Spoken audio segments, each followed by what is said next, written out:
ಕಾಡಾನೆ ದಾಳಿಗೆ ರೈತರೋರ್ವರು ಸಾವನ್ನಪ್ಪಿದ್ದಾರೆ. ಜಮೀನಿನಲ್ಲಿ ನೀರು ಹಾಯಿಸುವುದಕ್ಕೆ ತೆರಳುತ್ತಾ ಇದ್ದಾಗ ಕಾಡಾನೆ ದಾಳಿಯನ್ನ ಮಾಡಿದೆ. ದುನ್ನಸಂದ್ರ ಗ್ರಾಮದ ದುಂಡಮಾದ ಮೃತಪಟ್ಟಿರುವಂತಹ ರೈತ. ಬೆಂಗಳೂರು ದಕ್ಷಿಣ ಜಿಲ್ಲೆ ಹಾರೋಹಳ್ಳಿ ತಾಲೂಕಿನ ಗ್ರಾಮ ಇದು.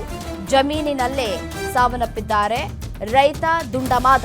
ಬೆಳಗ್ಗೆ ಆದರೂ ಕೂಡ ಮನೆಗೆ ವಾಪಸ್ ಬರದೇ ಇದ್ದಾಗ ಆತಂಕ ಆಗಿದೆ ಮನೆಯವರಿಗೆ. ಸೊ ಹಾಗಾಗಿ ಜಮೀನಿಗೆ ತೆರಳಿ ನೋಡಿದಾಗ ಸಾವನ್ನಪ್ಪಿರೋದ್ರ ಬಗ್ಗೆ ಮಾಹಿತಿ ತಿಳಿದು ಬಂದಿದೆ.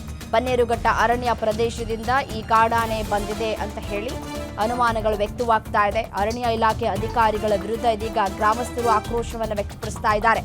ಹಾರೋಹಳ್ಳಿ ಪೊಲೀಸ್ ಠಾಣಾ ವ್ಯಾಪ್ತಿಯಲ್ಲಿ ನಡೆದಿರುವಂತಹ ಘಟನೆ ಇದು. ರಾತ್ರಿ ಸಾಮಾನ್ಯವಾಗಿ ಈ ತೋಟಗಳಿಗೆ ನೀರು ಹಾಯಿಸೋದಕ್ಕೆ ಅಂತ ಹೇಳಿ ಹೋಗ್ತಾರೆ.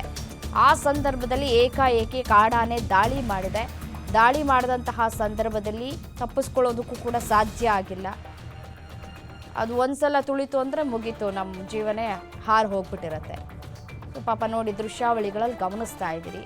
ಏನು ರಾತ್ರಿ ಹೋಗಿದ್ದವರು ಮನೆಗೆ ಬರಲೇ ಇಲ್ವಲ್ಲ, ನಮ್ಮ ತಂದೆ ಅಥವಾ ನಮ್ಮ ಮನೆಯವ್ರು ಬರಲೇ ಇಲ್ವಲ್ಲ ಅಂತ ಹೇಳಿ ಹುಡುಕಾಟವನ್ನು ನಡೆಸೋದಕ್ಕೆ ಅಂತ ಹೇಳಿ ತೋಟದ ಬಳಿ ಬಂದಂತಹ ಸಂದರ್ಭದಲ್ಲಿ ಕಾಡಾನೆ ದಾಳಿ ಮಾಡಿದೆ ಅನ್ನೋದು ಗೊತ್ತಾಗಿದೆ. ಇದೀಗ ಕುಟುಂಬಸ್ಥರು ಅರಣ್ಯ ಇಲಾಖೆ ಅಧಿಕಾರಿಗಳ ವಿರುದ್ಧ ತಮ್ಮ ಆಕ್ರೋಶವನ್ನು ವ್ಯಕ್ತಪಡಿಸ್ತಾ ಇದ್ದಾರೆ.